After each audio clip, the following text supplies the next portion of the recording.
You know, what if I didn't say it? The Drake stans are constantly crying and crashing out, and they really don't like me saying the thing. But hold up, you know we're gonna say it. Get ready and let's do it together. Now, when it comes to Drake, and also when it comes to Kendrick Lamar and Travis Scott, because we got some stuff to discuss about them later. Well, now, if you are ready to see how the Cupcake Karen has lost and crashed out, and with this, right now, the entirety of hip-hop is starting to celebrate like a championship has been won, and this isn't just fans or people who are clearly on Kendrick Lamar's side of things, but, well, this is coming from all parts of the culture, from rappers to media personalities to producers. Be sure to leave a like and subscribe, and listen, the Drake stans are crashing out. They are mad at everybody for how bad this thing is getting, and they don't want to face the reality. So make sure to support me, because doing so will make sure that they can't get away with their crash out games and tricks, and no narratives will be able to be changed. And now, as we are about to get into the truth, we'll make sure to leave that like, because what we are about to get to with the Cupcake Drake,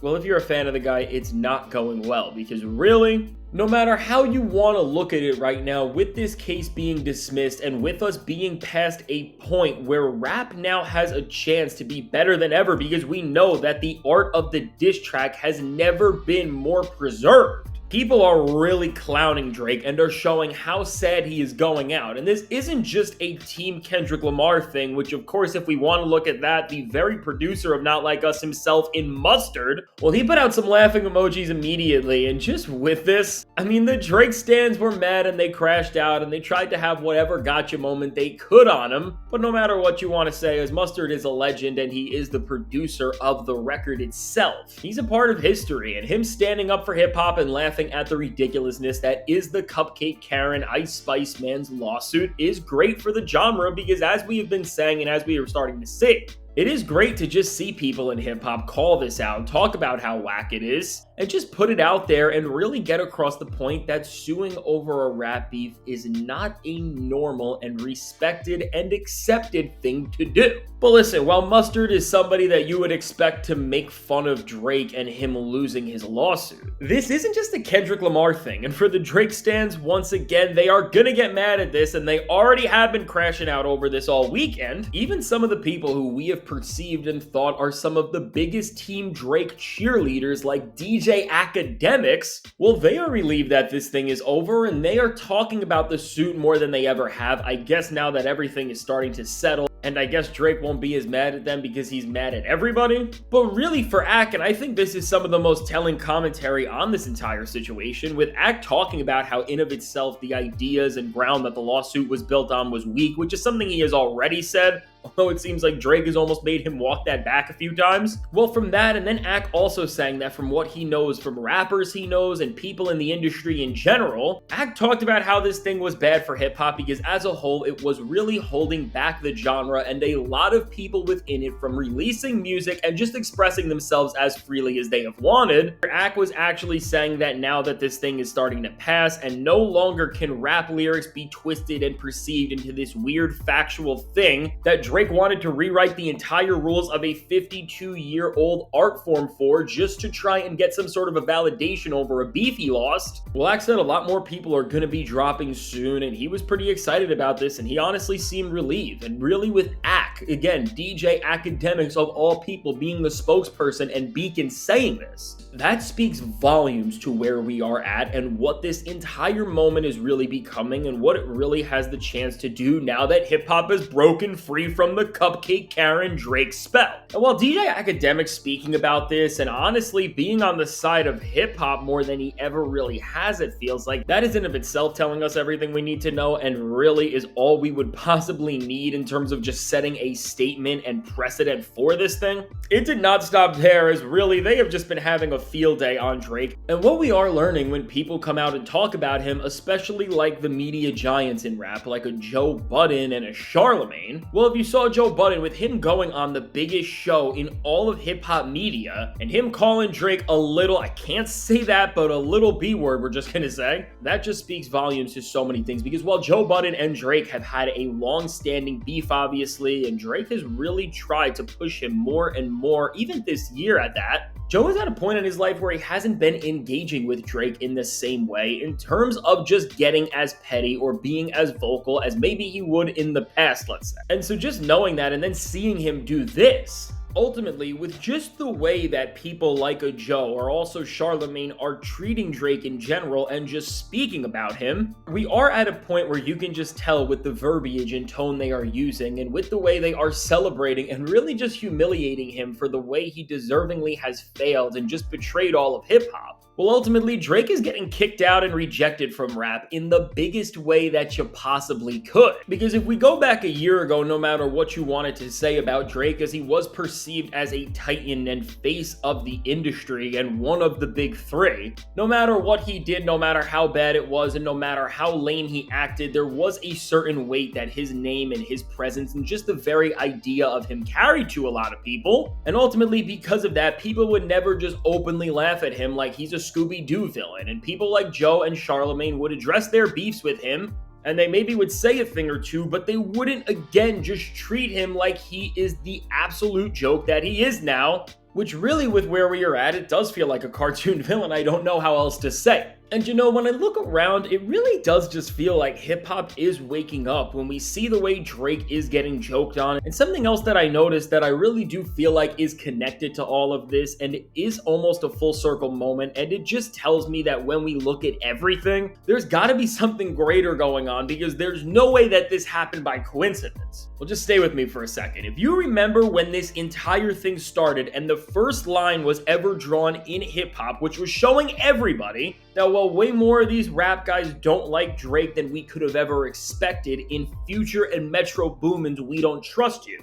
Well, first off, that album, which I do think is amazing if you still go back and listen, and has kind of became a little underrated these days just because of how much has changed since then. One of my favorite parts about that album, and what ultimately led up to Kendrick Lamar's verse on Like That, was an aspect of the album's world building that really just added to the stakes of it and made for an incredible experience that immediately asserted and told listeners that this isn't your regular rap album in the Drake era where everybody's acting like they're friends, they're making the same song over and over again, and they're just hitting the grift and they'll do it over and over again. And specifically what I am talking about here is the vocal presence of pretty much who you could call the album's narrator in none other than the late prodigy of Mobb Deep. And with that, and really before the run of Type, and then Like That came in, which really did feel like the roller coaster that led up to changing rap forever, Future and Metro were using Prodigy, who really is one of the realest and most stand-up rappers in the history of this entire thing, and his words and teachings to kind of preserve and try to talk about the problems in hip-hop, and specifically, well, we can pull up the thing right here, a lot of corny and garbage rappers that were just mocking the game and messing things up. And of course, with that, there was really one guy that they had in mind in the Cupcake Drake. And they say all of that to say, with really this entire situation which led to Drake being exposed for being a loser and not the guy that people used to try and frame him and put him up in place as. Well, with that starting with Prodigy narrating the album and really being the voice of reason and the voice that hip-hop needed in a lot of ways, because everything he said on that record, well, it was the exact vision statement of what Kendrick, Future, and Metro were all really trying to stand for at that time. Well, just to see the full circle moment of after all of that, on the night that Drake's lawsuit got dismissed, well, somehow out of all of the timing, Mobb Deep dropped an album just a few hours later with their brand new record Infinite. Well, that's just gotta mean something, and in some sort of way, this has to be Prodigy telling us that hip-hop is being saved and that we are doing the right thing in rap, and that ultimately with the downfall of Drake and with Drake losing and failing in the lawsuit that we are seeing, it is doing the absolute best thing it possibly could to just preserve the future of this rap thing as a whole. And on that note, I just want to shout out Mobb Deep and their new album Infinite, which I have to say is one of the best rap albums of this year, and I'm having a ton of fun listening to this thing. It's got 15 tracks. All of them are done really well. It's produced by Havoc and The Alchemist. Pusha T and Malice are on a song as clips, and it's incredible. That's called Look at Me. And Nas is on this album as well 3 different times. They got 3 Nas features, and really for me, with this album, it's not just a great body of work, but seeing Mobb Deep in this time, seeing Prodigy's vocals never be more prevalent and still sound this amazing, and just seeing where this is at in conjunction with the rest of hip-hop and the events that we are seeing, I'm gonna be honest, if we think about all of this, from all the way to We Don't Trust You and Prodigy being the voice to that, to where we are right now and Drake getting made fun of now and called out by all of these different rap personalities, to the point where we can say that Drake has never been a bigger joke, and that all of these people that are very pro hip-hop, well, they can't even look at him or act like they respect him anymore, which we are seeing highlighted by such things like what Joe Budden said,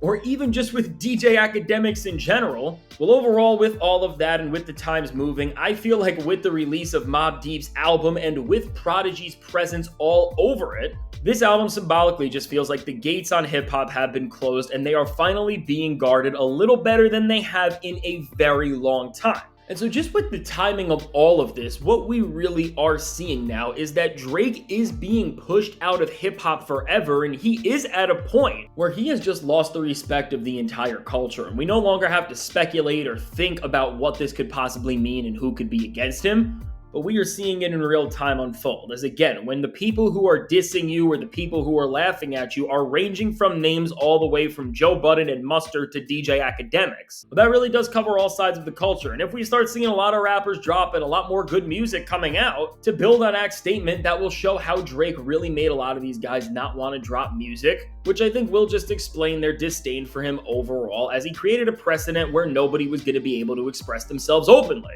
And you know, when we really look at this, out of everybody, I'm not really over DJ Akademiks talking about Drake like this, because just with the sentiments that he has expressed and just with what he is saying, I gotta put this out here, but it does seem like the groundwork is being built to just overall show and express that even this clout-chasey side of hip-hop that Ak has kind of been at the center of for his entire career, even they are changing, and even they are almost moving away from Drake, it kind of looks like. And this is a perfect segue for the next thing I want to talk about, which is right now the noise that one rapper is making that really, when we break it down, at the very least, what you have to say is that this guy is a better ambassador for whatever Drake was trying to represent in terms of being a rap star who kind of leans pop and who kind of appeals to a different listener base than what really people who love hip-hop are about. Well, with him and what he is doing, how he is honestly doing more than Drake in every sense of the word, and I think he is going to be the better guy to lead this side forward, I guess. Or at least that's what the conversations are starting to build to. And what I am talking about is none other than Travis Scott,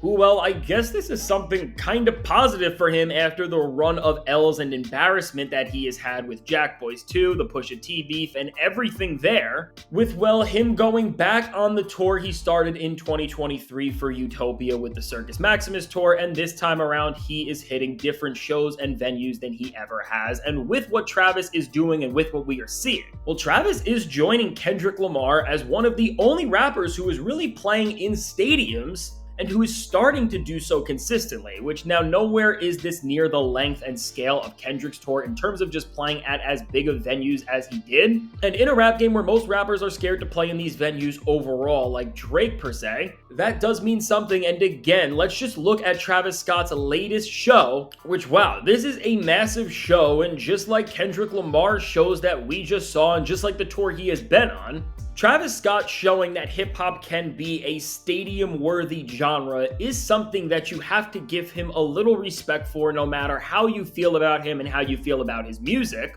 And just with this crowd and with what we are seeing, what I do think has the potential to happen now that hip-hop is shifting away from Drake, and in terms of there being somebody to play the role that Drake has, the spot is kind of open. Well, you already see that Travis has the fan base, and while I have been very vocal about this in the past, Travis is lacking the artistry that he really needs to keep the momentum of his career going, just in terms of the fact that he's no longer working with the guy whose downfall I don't even want to think about, but you know, he made some of the greatest albums of all time, and he's maybe the greatest musician in the history of hip-hop. But without him giving away his throwaways to Travis, and without other people like Pharrell, who I am sure they are not going to work together anymore, and it even looks like Travis had a falling out with Mike Dean recently, I honestly think there's a reason why Travis is still touring for Circus Maximus and the Utopia era. And while he's not leaning into Jack Boys too much, and he hasn't teased really any other music as a solo artist since then, which does just come down to the fact that I almost feel like Travis Scott is turning into a touring act only, since his music just hasn't had the same magic since everything in rap has changed and a lot of his circle has switched up as well because they got tired of whatever antics and games he consistently played.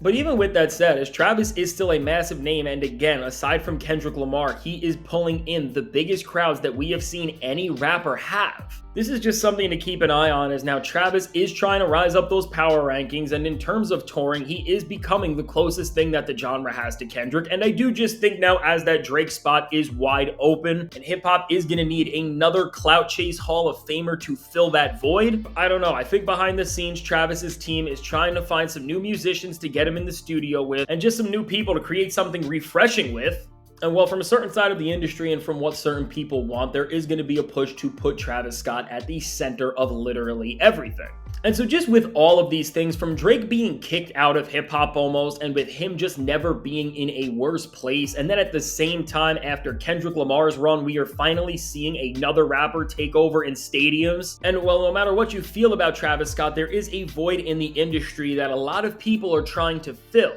Well, I think all of this is very important, and all of this is going to shuffle up rap and determine how things go for the next few years, which I think for Drake, it's really just looking like it's over. And it's never been worse for him because really everything is in an absolutely terrible place and people are not even respecting him at any level anymore. But for everything else, I think we are going to see a push to just put a lot of people in different places and in higher places than we ever have, and really out of this entire group and out of all of the potential people who have the chance to rise, well, it's clear that they found the next guy who they want to put into something greater. And with this, and with Travis Scott being on tour at the same time as all of this is happening, I do think outside of a lot of the stuff that Kendrick has going on, and I guess the downfall that Drake keeps continuing with, that the moves that Travis Scott is making on the road right now are going to be very important to the future of hip-hop. And again, not because I think Travis is going to do something amazing or that he's even good for rap as a whole, because I still do agree with Pusha T's comments about how Travis is just one of the fakest people out there, and he really was one of the worst people in the Drake era in terms of just standing for nothing. But with that said, if you can pull in crowds like that, the industry does not care about that. And they just want to make music that can climb up the charts and find other stars in rap besides Kendrick Lamar. And so when I look at all this, and I got a new Mobb Deep album to listen to, and Drake is getting absolutely laughed out of every room from Joe Budden to Akademiks, and at the same time as all of this, with Kendrick Lamar getting higher and higher and higher in the rap power rankings, and Drake getting lower, lower, and lower, with the industry trying to find something that could fill the void that Drake lost and can try to get the momentum that Kendrick does, I do think no matter what you feel, it is a great time to be a rap fan. And just with everything going on, from Drake's downfall to Travis Scott's tour to Kendrick Lamar's crown, well, things have just never been more exciting, because really with every single thing we are talking about right now, what's happening is really the industry is trying to figure out how to build and keep this rap thing going outside of one man's success, and of course Kendrick Lamar, for at least the next 5 to 10 years. And so that's all I got today, and let me know your thoughts on everything. What do you think about the all-time humiliation that Drake is getting right now from everybody in the rap world from all sides? And what do you think about this whole Travis Scott thing, with him coming for Kendrick's spot almost? And they're clearly just being a push to put him in higher places, because at the end of the day, he does have the fan base to do shows that nobody else besides Kendrick can do. Now, if you made it to this point in the video, be sure to leave a like and subscribe. It helps me out a ton. And if you want to help me out some more, channel memberships are live. And if you join, you'll continue to inspire me, and you can get your names featured at the end of these videos as an executive producer. It means a lot to be a part of these. It means a lot to have these discussions with me and to really just look and map out how the future of hip hop is moving. And well, with that said, I hope you have a great rest of your day, and I hope you have a great week. And now, before we go, if you want to make things last a little longer and see how right before this, Kendrick Lamar and the way he is moving has made the Drake stans very mad, and it's made them crash out even more bad than we have ever seen. Well, you know, if you want to see how it's just never ending for Cupcake Drake, check out the suggested video.